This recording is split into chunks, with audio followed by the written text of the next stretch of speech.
I've been staying at the Argos in Cappadocia hotel, and the suite that I'm in is one of the 4 Splendid suites.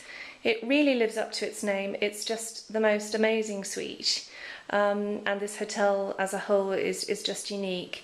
I'm going to start off by showing you the living room, which is one of my favourite spaces here.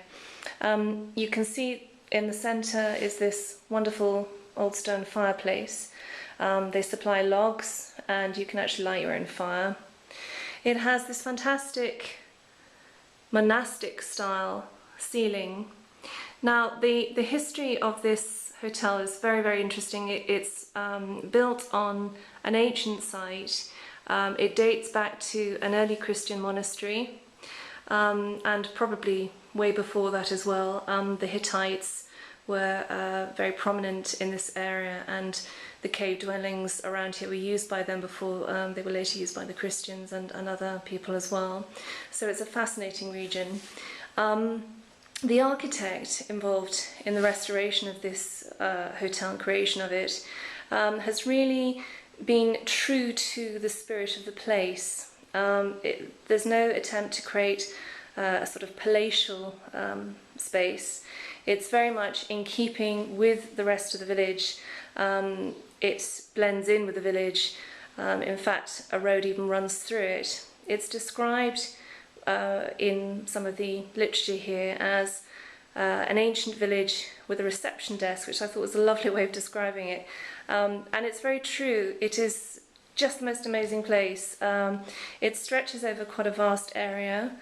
It's over the last 15 years, it's been added to literally house by house.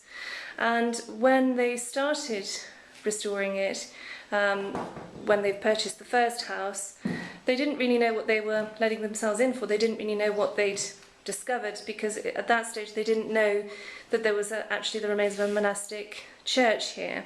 And it was only when they started excavating and knocked through to this amazing open space, which when you stay here they take you on a tour so that you can see all the fantastic features, that it became apparent to them just how important a site it was. So the key thing about it is that they wanted to preserve the original buildings, the original parts that are caves, and work sympathetically with it, but not try and create anything that was trying to look old, but wasn't. So basically it works very well, to be true to the original parts with the modern working alongside in harmony, but not trying to look old. There's nothing worse than some buildings that are restored that do that, and it just destroys the whole feel of the place. That's our fireplace. What I love about this room is it's just light. It's not at all claustrophobic. The suite as a whole is very spacious and light. It has this fantastic area here for reclining with a lovely plush velvet area. And at night, to light candles in here and a fire, if it's cold enough, is just beautiful. It's a wonderful space. So in here, I'm just going to take you through to the first area when you come in. So that's the front door over here. It's suite 3106, by the way. As I mentioned, it's a Splendid suite. It has these high windows, which are quite nice, so you can let more light, more air in there if you want to. Outside there's a fountain, which is very calming, soothing sound. So as you come through the door, the first thing you see are these amazing arches. You can probably hear the fountain. And then this space is being used beautifully with a day bed here, I always love day beds, they're just so luxurious, and that's a really cosy one. Big mirror to the left, which really adds space to the room. And there are just so many features as you look around the buildings here. You see more and more. There's so much to take in. Clever use of alcove space. So you can see here little features, the cut stone, the original stone, and a mixture of the new.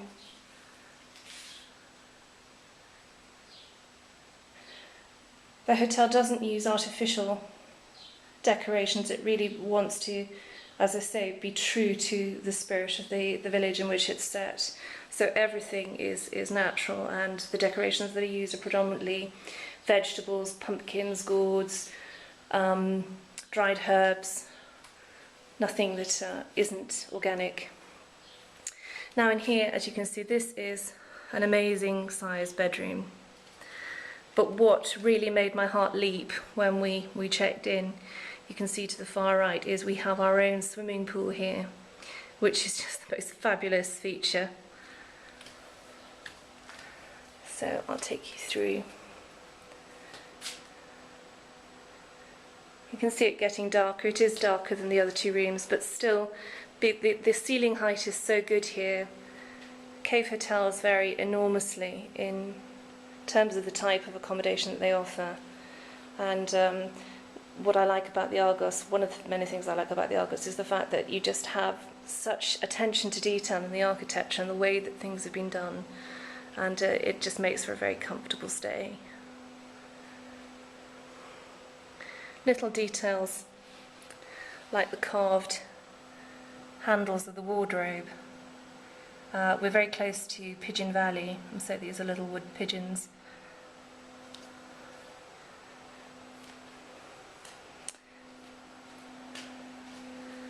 So this is the cave part, if you like. This is where the cave part starts.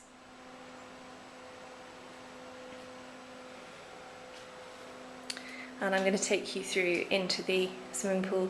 You probably will lose some definition here. You'll just have to forgive me for that. It probably looks darker than it actually is in real life because you have the glow when you're here, and also last night we lit candles around the pool which illuminated it even more. So you have these little niches, clever use of lighting.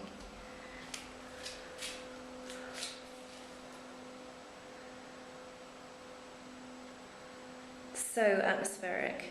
You can hear my voice reverberating now I'm in here. And then there's a recliner lounger here, a rattan and a little chair over there. So if that isn't luxury, I don't know what is. To have your own cave pool is just fabulous. So let me show you the rest.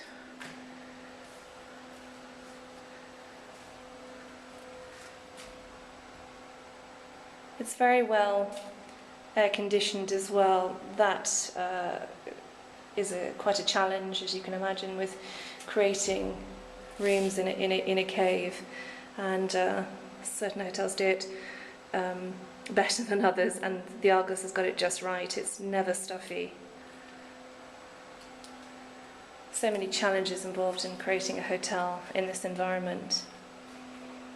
There are 39 rooms here at the moment, but that's going to increase dramatically in the near future. I'll just take you through into the bathroom so you can see more little niches. If you stay in Cappadocia and do tours of the underground cities and any of the churches, some of these features start to become very, very common. So this is our bathroom. Molten brown toiletries.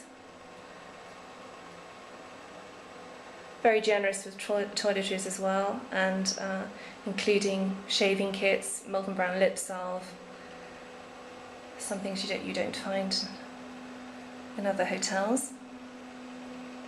And this is a fabulous walk-in shower. So I'm just going to do precisely that so that you can see the space.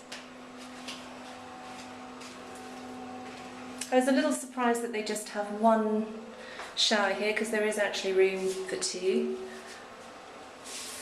but nevertheless it's a really lovely shower. It's not a rain shower, but very effective nonetheless, and I love this space, the light. So you can see the ceiling, the texture of that. It's the volcanic ash, the tufa that's stabilised.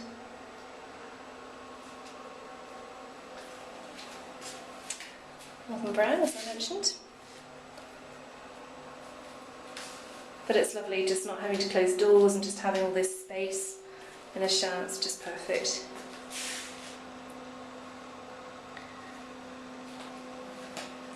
Lovely velvet seat out here.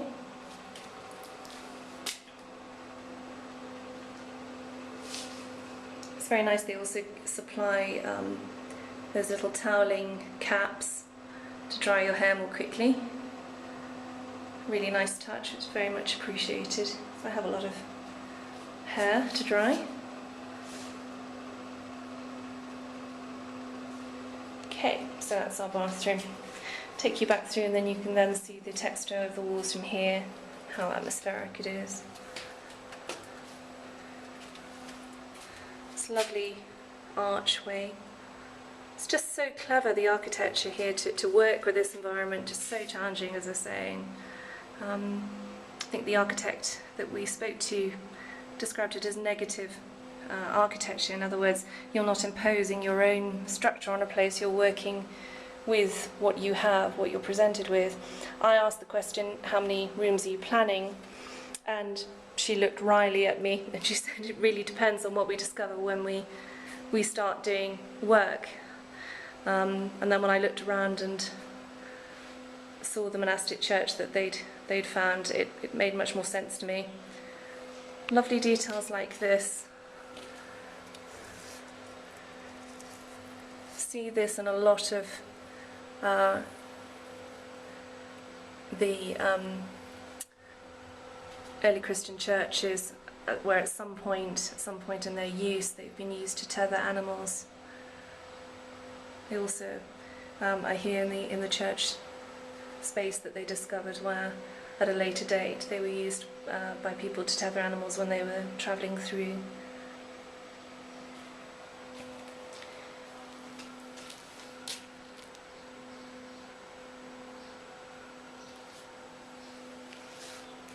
Let's give you a view from this side. Recently the Argos in Cappadocia purchased a hotel very close to it, and so that is going to be restored in keeping with the rest of the hotel. That will add, I think, another 17 rooms immediately, and I think eventually the plan is to have around 80 rooms, something of that nature, but it will depend on what they find as they go along.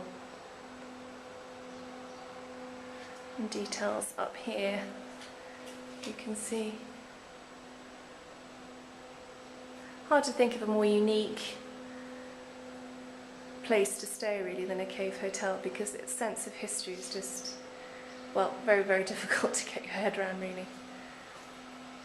As I say, in Cappadocia they don't really know the exact age of a lot of these sites, because they just go back so far to way beyond pre-Christian times, and they've been used, many of them, consistently through hundreds and thousands of years, so the archaeology becomes very difficult to pinpoint, to be exact about. Let's give you a last shot of our, in fact I'm going to just risk falling in and walk around this way just to show you from this side. Just amazing. Over here, this fantastic section, little candle in it.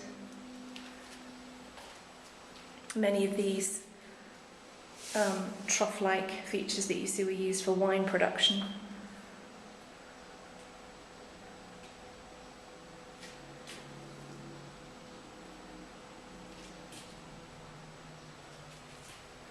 There we go.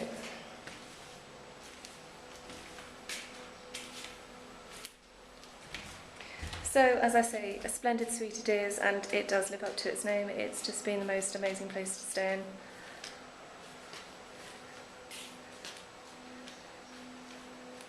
An unusual touch on our bed is this plastic flower. It's made from recycled plastic.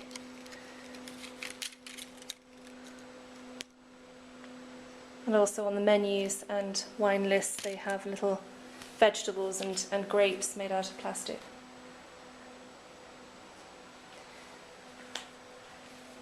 Clever use of space. Every space has just been so carefully thought out. It'd be very easy to just come into this environment and just be gung-ho about what you were going to do with it, but so much care and attention has been given to this, and it really, really shows. So just one final look out here. It's going to be hard to leave today. I could very easily live in this particular splendid cave hotel suite. It is just a fabulous place. And then through here. It wasn't cold enough to light our fire, but I quite fancy coming back when it is, because it would be just fantastic to sit next to that.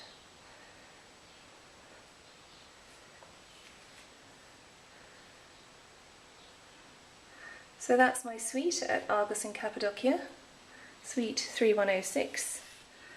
There is an amazing suite which has 2 floors, which also has a pool, a larger pool, which is incredibly impressive and would be a fantastic suite for a honeymoon or special occasion.